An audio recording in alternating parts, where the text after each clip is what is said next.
Hello, my name is Tom Gioelli, and I am a consultant with Ledgeview Partners. And today we are going to be taking a look at a very important feature of the field service app within D365, the schedule board.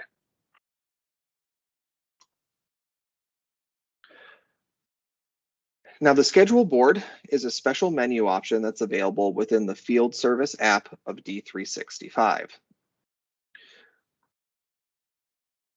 When you first open the page, if you take a look at your left-hand navigation menu underneath the service area, you'll see the schedule board available just underneath the work orders.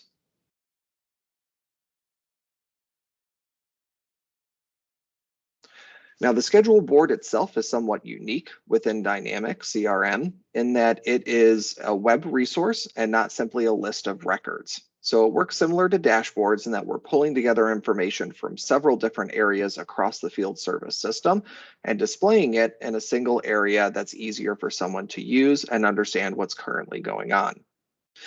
The first thing that you'll see when you log into the schedule board is that we have a list of our resources and the schedule.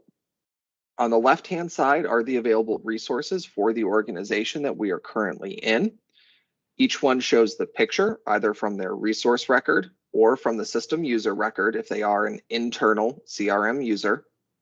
And then underneath their name, we have a listing of the amount of time that they are scheduled for the time period that we can see on the schedule board, as well as their utilization rate. So in this example, we can see that Abraham Lincoln currently is scheduled for just under 5 hours of time for today at a 52% utilization rate. Now, next to those resources, you have horizontal sections that are showing the bookings or the work orders that that particular resource is assigned to do. This is the main part of the schedule board that shows the overall schedule, status, and then details and information about these work orders. One of the important things to note is that these work orders and the bookings do have a color-coded legend system, depending on the status of the booking, which is usually set by the tech or the resource in the field service mobile app. In this case, our light blue color are going to be scheduled work orders. Yellow means that the resource is currently traveling to their next job. So in this case, we can see that George Washington is on his way out to the job. And then we have green showing a currently in progress work order. Now with these bookings, we'll see that we have a small box that contains the name of the work order, as well as the estimated duration. And that estimated duration does include the travel time that it takes the resource to get to the work order. If you hover over one of these boxes, you will get a pop-up that shows additional information on that booking. Or if you click on it, there is a tab on the very right-hand side of the page by default called Details that will show you even more information about that particular booking. Important to note that all of the fields that appear in the hover over and on the details section can be customized using system views. So any CRM administrator or power user who is familiar with setting up and creating or adjusting system views can update the fields that are appearing within these two sections. Also to note, the details that appear inside of this box can also be customized, and you can dynamically pull in information from the resource record, the work order, or any other related table. We won't be spending time in this video going through how to do some of that customization, but the Microsoft documentation on the schedule board and field service does have several examples that I would encourage you to look at if you're interested in doing so.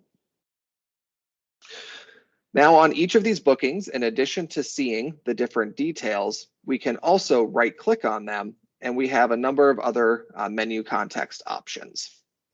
One is to change the status of this work order, or excuse me, of this booking. What this does is update the booking status, and you'll see that we have several options with both a status and an available substatus if they've been set up to move these from scheduled to traveling, in progress, on break, or completed. One of the things that's important to note about field service is that it is a very point-in-time system.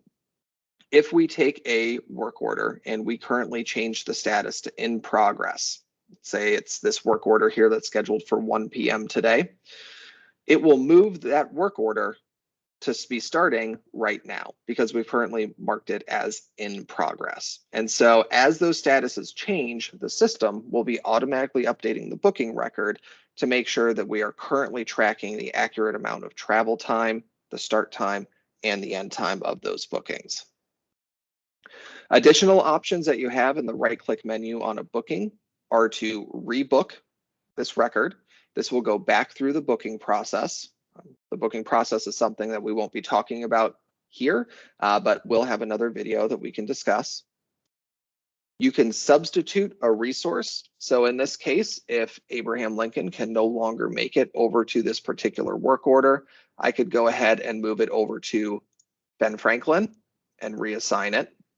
And the system will automatically move that booking from the first resource over to the second one. So there you can see that it moved it. Or we can, of course, remove the booking, which will delete the record entirely, or change it to a status of canceled if we no longer want to have that booking appear. These booking records can also be simply drag and dropped around on the canvas in order to adjust either the resource, the start time, or even the duration of that booking. If I take this particular work order and move it down to James Polk at 2 p.m., in the background, the system will be updating that booking record to the new resource, to the new location. And what you may have noticed is that it also updated the travel time.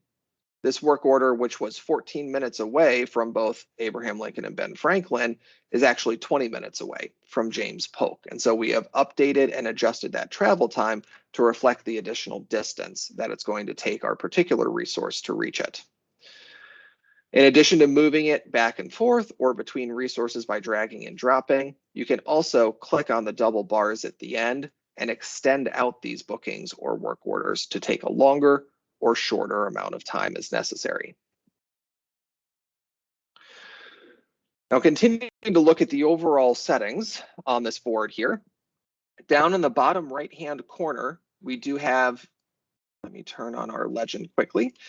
We have a legend that will show you what each of those different colors represent on the schedule board. So you can at a glance understand what each of those statuses mean.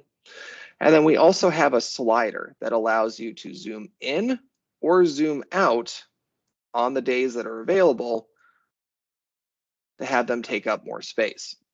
This is particularly helpful for organizations who may have a number of bookings that are running in concurrence or at least very quickly, one after the other, something like an HVAC repair or something where they're moving through several work orders in a day. Or you can zoom back out if you have longer work orders, make it a little bit easier to see a single day or even multiple days in a row. Now, this default view that we see here for the schedule board is based off of hours. So we can see a set of hours. Right now, I have it to go from 7 a.m. until 6 p.m. But in the top portion of the schedule board, we have a number of other options that are available that allow us to adjust this. First, we can change it from taking a look at an hours view to instead taking a look at it by days. When we look at this system by days, we are seeing right now we only have bookings on today, September 24th, but we can see that Abe is scheduled for about 2.5 hours, George for 4, Martin is down here for 3.8. So you get an overall view of how much time the person is scheduled for. This is color coded. You'll notice a new legend down at the bottom to show whether they are partially booked, fully booked, or overbooked. And then we can also expand out one of these views or any of these views, and we can see just a little snippet of the work orders and how their day is currently set up. Just like before, you can hover over these or click on them and open up the details tab for more information. But the day view here is a lot more about taking a look at the overall utilization and a little bit less about, individual work order information. This same thing holds true. You can take a look at information by week. or by month as well. Depending on how far in advance you are scheduling out your work orders, it can be helpful to see the general utilization rate, as well as the amount of time being split across your resources within the organization, so you can understand where you may need to even out or smooth out some of those bookings. So I'm going to switch us back to our hour view. And right now we're taking a look at this in a horizontal way. So it gives us from left to right the hours of the day, with the resources being top to bottom, each one having a single row. This can be changed to instead take a look at it in a vertical view. This is much more common to what you might see in Outlook, for example, or some other calendars, which gives us our resources along the top and then the time down here on the side. One great thing to note that you'll see in here that I didn't mention before is that we have time on this calendar that is both just straight up white and empty space, and then some that is slightly grayed out. That grayed out time is break time for our particular workers. So for each of our resources, I set a working calendar that they work from 8 to 5, Monday through Friday, but they have 12 to 1 on break for their lunch. So the schedule board takes this calendar from each of the resources and displays it on this page. Now, right now, all of my resources have the same calendar, so it's consistent all the way across. But it doesn't necessarily have to be the case, and I could very easily set different calendars for each one of these users or resources. Some of them might work on weekends, some of them might take a later lunch, but the idea is that we're able to effectively block off some of that time that they are not currently working. Now, we can still schedule them during those times. However, that would only be a manual scheduling. If you are using any of the official scheduling tools within the system, it's going to avoid non-working hours. And so it will not schedule someone for a time that they're not currently allowed to work. So our vertical view right here shows us, and we can scroll up and down to see some of the times and hours. It starts today on Friday and then moves into Saturday, which is all non-working time for our resources here. We have a list view. The list view shows based off of the days that we can see on our calendar. So in this case, it's today and tomorrow's Friday and Saturday. We can see that midnight this morning till 8 a.m. was non-working time for Abe. He's available from 8 to 9:05, so he's got an hour of availability, and then he's at this work order for almost 2.5 hours. He's available again between 11:30 and 5, and then as soon as we hit later on in that day, then we get outside of working hours. We have his lunch hour that's unavailable, and then 5 p.m. until tomorrow night, he is unavailable. So this can be helpful to take a look just in terms of where people are scheduled, what's currently happening, where they have work that's booked, and you can see some of the information here on what's being booked, as well as a few hyperlinks that go out to the resource record or to the particular work order that they are doing. So that is our list view. Next up, we're going to be taking a look at the map view. One of the really powerful tools within field service is the ability, of course, to geographically map where the work is going to be performed, where your resources are, and how they're going to be moving from point A to B to C, and then back home again. What we see when we take a look at the overall large map view here is that we have a couple of different things. Number one, we can see our small buildings right here. These are known as our organizational units. So these are our offices. And for our current organization here, we have 2 offices outside of the Des Moines area, one in Altoona, and then the other one over in Waukee. And that's the home base for a number of our different resources. Essentially, they start their day by going into the office, then they go out and do their service calls, and then they return back to the office at the end of the day. All of that is set at the resource level, and so something that we won't be talking about here today, but you can find on the resource page. What we will then see are small map pushpin icons, and if we hover over them, we'll get, again, a pop-up that shows information. Each one of those with a check mark inside of them indicates a booking record that has been created. So it's been assigned and we have a resource who is going to be doing it. The red one over here with the question mark is an unscheduled requirement. So this means that it is a work order or a resource requirement that has not yet been scheduled. The other thing that you'll notice on here is that these also have different colors available. Might be a little easier. So we have a maroon color is for one of our specific resources. James Polk is doing all of those in the maroon color, whereas the green color are the ones that we have for Abe Lincoln. And I've got one really far out here. This tech has to travel a while, George, to head over up to the Solon, North Liberty, Iowa City area in order to make it to the business up over here.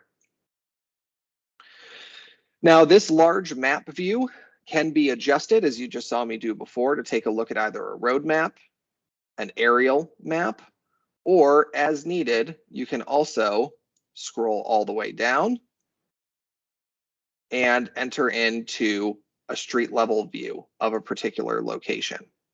So it has the full Bing Maps functionality available. What you can also do within this, just to zoom back out, I'll go to road, is we also have a small traffic light icon. And this allows us to overlay current traffic information on our map, take a look at road closures, overall traffic levels, and where we might have any backups or stop-ups. Luckily, at 9:30 in the morning in the Des Moines area, not a whole lot of traffic for us to worry about right now. So things should be going relatively smooth.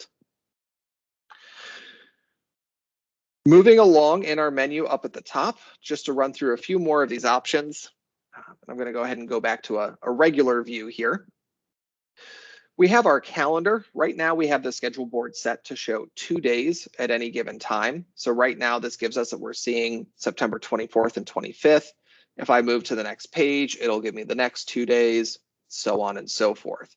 One of the menu options that we'll take a look at here in a minute shows us how we can adjust how many days are visible on this board from 1 all the way up to 14 days that are visible. So that little calendar icon right here allows us to navigate back and forth between those choices. We're not going to be talking about booking here today, but there is the option to help booking up in this top section, but there are several ways to do that process. Our actions menu allows you to, number one, move all bookings to a different day. So let's say there is a major snowstorm that's happening. You don't want to have to move 30 bookings individually because none of your techs can make it out to the work orders. So what you can do is actually choose to move all of your bookings and say that on September 24th is our source date. I'm going to move it up to next Wednesday, the 29th. And I want to move anything that's currently listed as scheduled, committed, or that's it, right? If it's already been done, if it's in progress, if someone's on their way there, we're not going to move it. And if I hit OK, it's going to move all of those work orders up to the new day. The other thing that you can do through this is to get overall driving directions for one of your techs. So this will pop up an overlay, gives you a map of the world. You can pick your resource, and I believe, I don't remember which resource, Martin Van Buren is who I want to get that for. So we're going to pick our resource, Martin Van Buren. We're looking at his schedule essentially for today from 7 a.m. up until 6 p.m. We can pick specific jobs to get directions to, or we can just look for his full schedule for the day. We can see his start and end address is at one of our organizational units, so one of our offices, the one in Waukee. And then I can click on directions.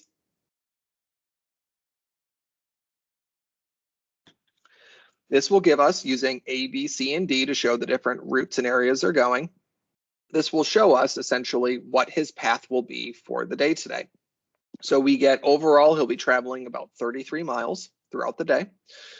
And then we get each of our steps as we move through here. So it's turn by turn directions that will get him from one particular work order over to the next. Now this map, just like all of the others, of course, is responsive, so we can move this around. We can drag items around. So if we would rather he not take whatever street this is here, Southeast Boone Drive, say we don't want him to take that route, I can go ahead and I can pull his route over, and it's going to make sure that he's going down 142nd Street. Now, this is just, of course, for directions. If the tech is actually using their mobile app, they're going to be using whatever mapping tool they have available to them. Typically, of course, Apple Maps, Google Maps, something else on their phone. But this gives a good overview of what their day looks like and how they'll be traveling from point A to B to C and then back again up to A.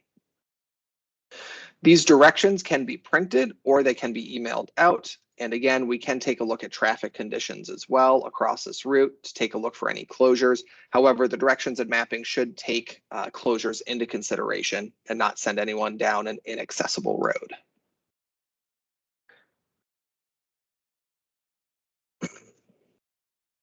All right. Next up, what I would like to take a look at is one of our left-hand options over here, which is called the filter and map view.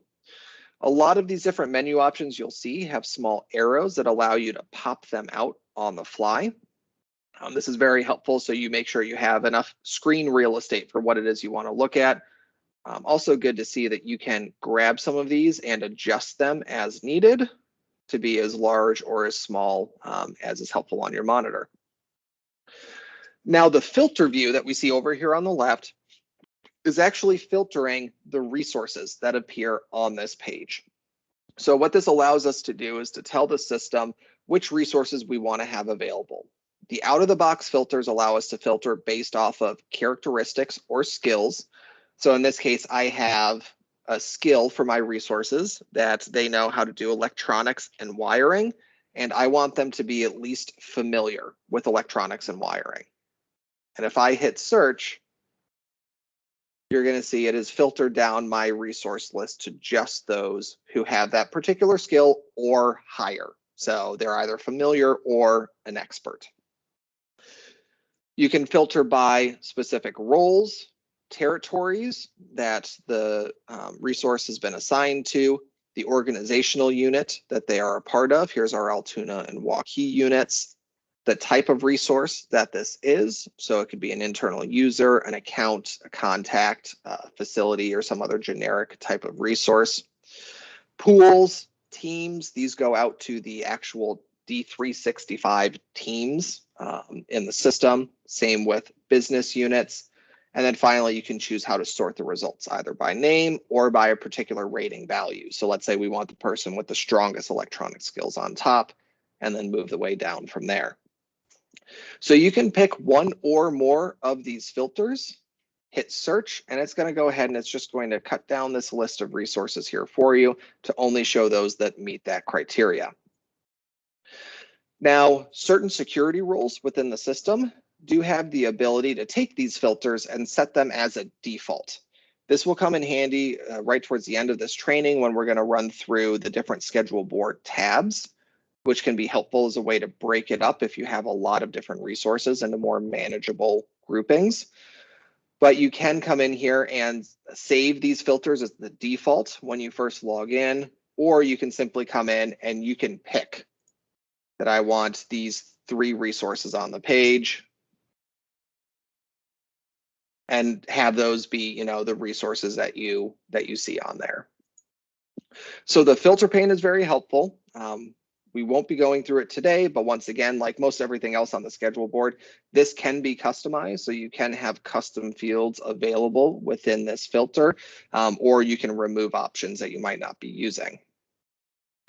Now, right next to the filter view, we have another map view. This is very similar to the larger map view that we had available to us. However, what's nice about this is it does 2 things different. Number one, it allows us to see this map view while we have our schedule board open. And what that gives you is the ability to, let's say, click on a work order or a booking, and you'll see that the little pin drops down and shows you exactly where that particular booking is. Or you can click on a resource record and it will show you either their location for their home base, or if they're using the mobile app and you've turned on the geolocation settings, this map will also show you the resource's current location by using a small truck icon. So you'll be able to see exactly where on the map your resource is located, as long as they are using or have used recently the field service mobile app. The second thing that this does, as you can see, is it actually puts routes onto our map. And so we can see for Martin here, we can see his route for the day as he moves from work order 1 to work order 2. We have a separate color for another one of our techs here. Go to grayscale so we can see this easier. So we've got another one right here with this pinkish color. And then we have finally up here yet another tech. These routes and maps you can see are, you can kind of grab and see where they're moving to and where they're going toward. But this shows us that we have, right, our one tech heading all the way out to the Iowa City area, up over there for a work order. Everyone else is sticking around the Des Moines area. One important thing to note on this map is that if you have more than one day available on your schedule board, this map has a date field on it. So right now it's showing me all of my work orders and the routes for today, September 24th. If I change this to tomorrow, which is the other day I have available on my board, we either have empty because we don't have anything scheduled, or we have 3 requirements that haven't yet been scheduled. And so those are showing up on this page as basically saying, right, here's something that we don't have scheduled yet or don't have happening. That's something that can trip you up a lot if you're not familiar with that map and you wonder why something isn't showing up. Make sure you have the date set, and this map can only show a single day at a time. You have a few additional options, such as the ability to show traffic up here. You can search for a specific requirement or booking record, and then you have a few additional settings as well. So you can indicate whether or not you would like to show the start location for people. So are you showing that first part of the route from their organizational unit? Do you want to show or hide the current resource locations? Do you want to show or hide the little buildings for the organizational units? Show or hide requirements, show or hide bookings. Same thing with the routes. You can show or hide, or you can say just always display all the pins. And then if needed, you can always refresh this map quickly if you need to, the new booking was created or something isn't showing up, to kind of reset it. All right, so I'm going to close this. And now I'm going to move to the bottom of the schedule board. And I'm going to expand this view. And this is what's known as our requirements area. A lot of organizations may sometimes call this the well, or the docket, something like that. This is essentially the area of the schedule board where we're going to be showing the unscheduled requirements. So right now we have 3 work orders in the system that we have not yet scheduled any work for. And so those are the 3 that are appearing down here. Now, one important thing to note that I won't go into a ton of information on right now is that the records that we see down here are not work orders. They're actually a separate record called a resource requirement. A resource requirement lives underneath a work order. Every single work order has at least one, though you can have more than one. And that resource requirement is the record that's gathering up information that's letting us know where is the work being performed, what's the date range when we can schedule it, how long do we need, do we have any preferred resources, do those resources need to have any certain skills assigned to them, such as having electrical skills. Do we need to have an internal tech doing this, or a contractor, someone else that we're scheduling in the system?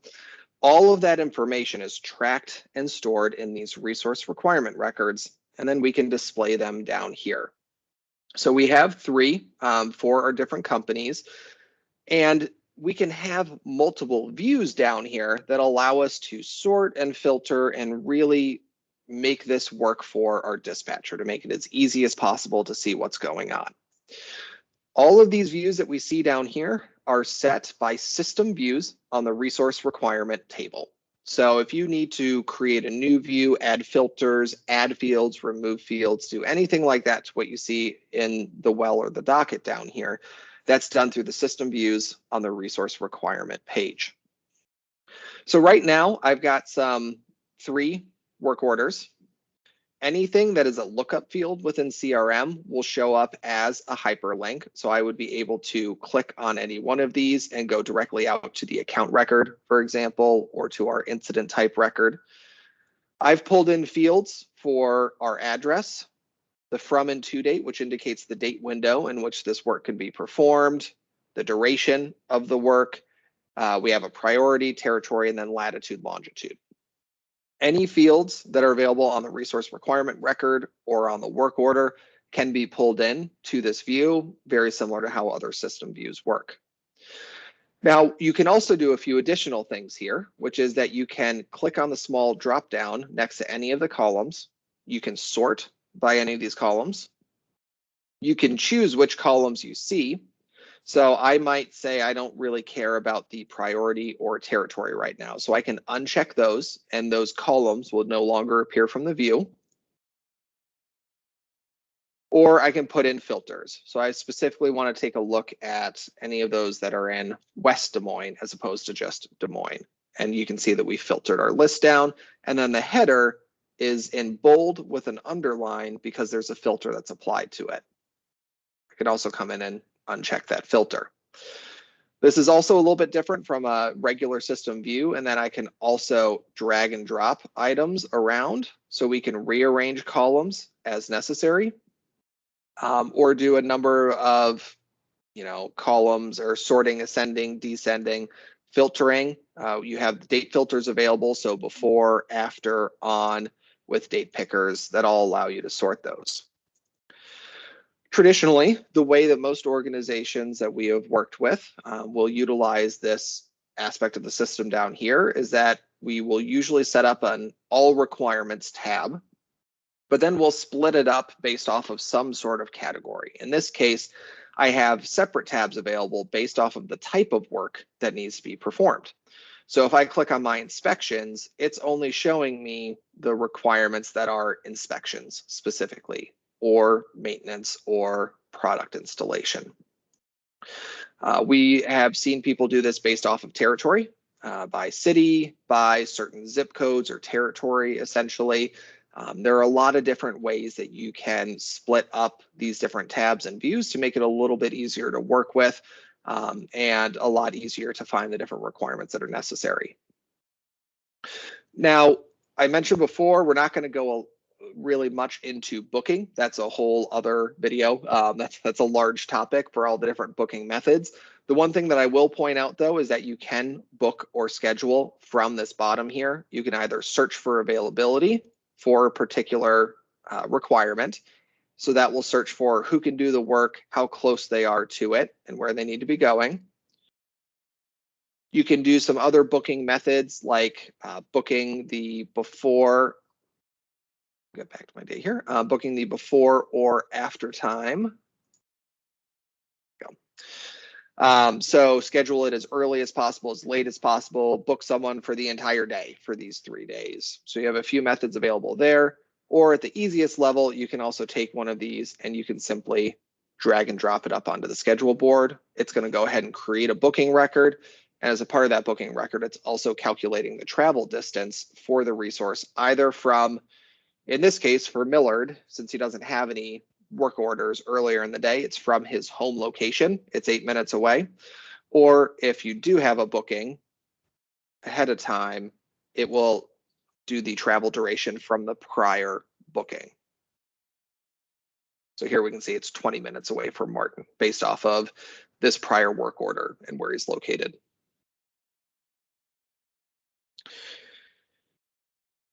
We're going to check a couple more settings here real quickly. And we're really just going to run through them relatively quickly, especially the larger settings, save that for a more technical demonstration. You can have settings based off of the scheduler here. So you have a small little cog gear icon at the top of the schedule board. This allows you to set certain visibility settings for this particular board. Important to note that by default, system administrators are the only ones who have access to change this and have those changes stick. Any dispatcher, field service dispatcher, or field service administrator security roles can make changes, but those changes do not persist across sessions.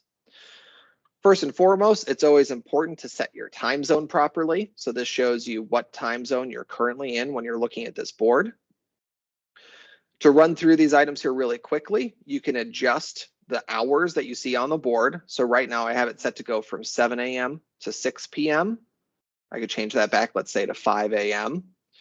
and it'll open up those earlier hours there. There we go. Time resolution right now is set to 30 minutes. If you are dragging and dropping a work order or a resource requirement onto the schedule board, right now it will basically give you options to start the time in 30-minute increments. You can put that all the way up to hour increments for scheduling. So you always just want to start at the top of the hour, or all the way down to by the minute scheduling. The number of resources per page, we're currently set to 30. That shows you how many resources will appear in here before they make you scroll down to the next page. Number of days per page is where we can adjust, as I mentioned before, how many days you see on the schedule board. So right now I changed it up to 7. So it's going to show me starting from yesterday all the way up through next Thursday, or up to next Wednesday. So next Thursday would be the next week. Shows me the full schedule board. And then from here, of course, I could always zoom in or out, but it'll show me essentially what's in there. Important to note, the utilization rate that you see on the resource record is calculated based off of how many days are currently visible and that resource's working time within those days. So you may have noticed that the utilization rate changed. It is lower now for these resources because we're no longer just looking at essentially today. We're looking at the next week and how much time they're scheduled for the week. So if I put this back over to 1, and we're just going to look at today, again, you can see Martin now is up at 63% utilization for today. You can adjust the height of the rows. This can be helpful if you're adding additional fields or information into these records. You can adjust the width of the hours on here. That's very similar to the slider. And then we can determine whether or not you want to show the travel duration. If I uncheck this, you'll see that the work orders still extend themselves out. So they still have the travel duration in there, but it's just how it displays it. Does it show it as the little tail essentially ahead of it that you're traveling, or is it just show it as regular booking time? You can show or hide entity colors. This is if you're going to be scheduling anything other than work orders, such as appointments or any other type of table or entity on the schedule board. Show or hide canceled bookings, show or hide the legend. And then depending on the requirements, you can also apply a territory filter. So this allows you to adjust a little bit more the visibility of the board and how these different items appear. And then there's one more settings option up top here that I just want to point out. These are your tab settings.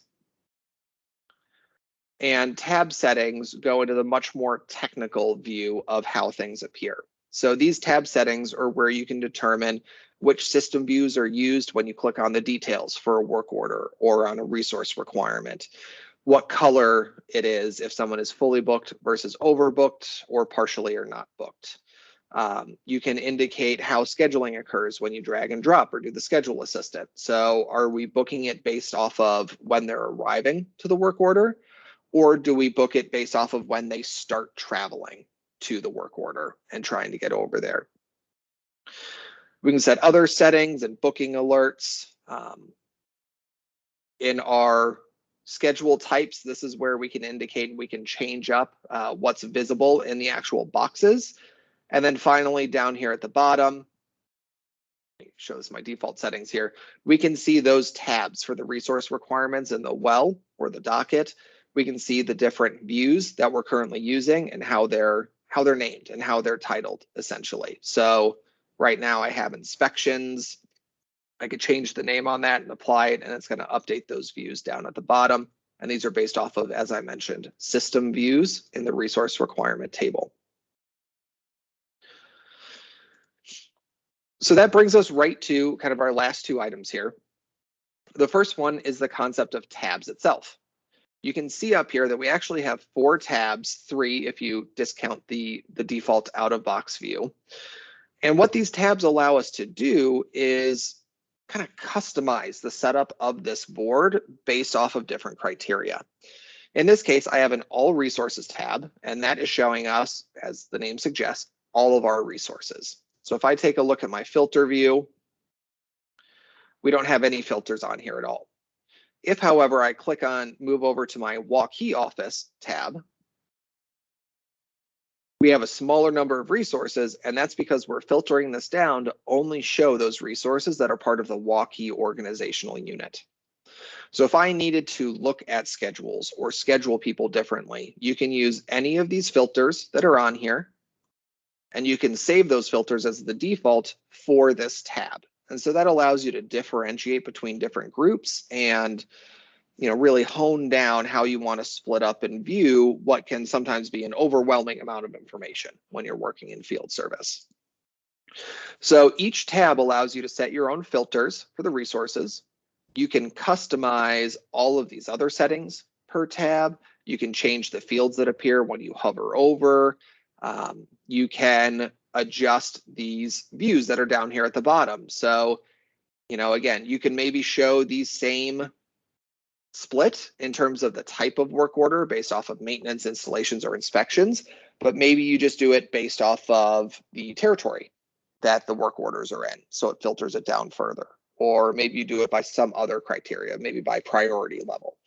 A lot of different options, really depends on what works best for the organization and how they look at those bookings and determine how to schedule them. Those tabs can be shared with all users, or it is possible for some users to create their own tabs and just have them themselves or share them with 1 or 2 other users or maybe a team. That tends to be a little bit more advanced in terms of the settings, but it is an option and it is available. Now, the last thing I'm going to show during this session is what we call the new schedule board. So everything that we've been doing up to this point has been on kind of the traditional original schedule board. That's what we're looking at right here. As a part of the new interface and a lot of the updates with field service, Microsoft created a new schedule board, and they have been pushing updates out to it on a pretty regular basis. Almost every release that they've done recently has had some sort of new functionality added to the new schedule board. It doesn't quite have all the same functionality as the original, so it comes down to personal preference in the organization in terms of which one is being used, the original or the new. Luckily, it is very easy to toggle back and forth between them. There's a small little Boolean toggle up at the top that says new schedule board. Right now it's off. If I click it to on, it's going to reload my page for me. And here's the new schedule board. Most of what we just ran through still applies. You can take a look at things by hour, by day, by week, by month. You've got your dates. We've got a filter tab over on the left with the same filters that are available.